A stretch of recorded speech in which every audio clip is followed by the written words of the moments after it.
بسم الله الرحمن الرحيم الحمد لله والصلاة والسلام على سيدنا محمد وعلى آله وصحبه أجمعين انت كدب دمان مدة سوماليات waxaan leeyahay ciid alfitr almubaarak anigoo ku hadlaya magaca maamulka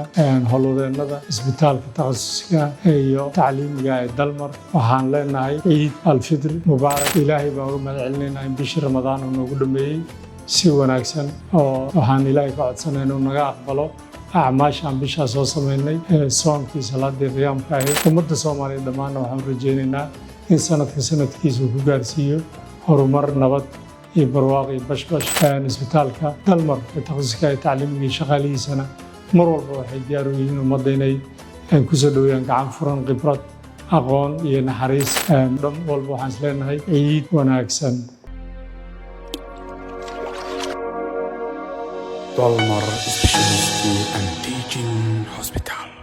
Higsigeenu waa caafimaadkaaga.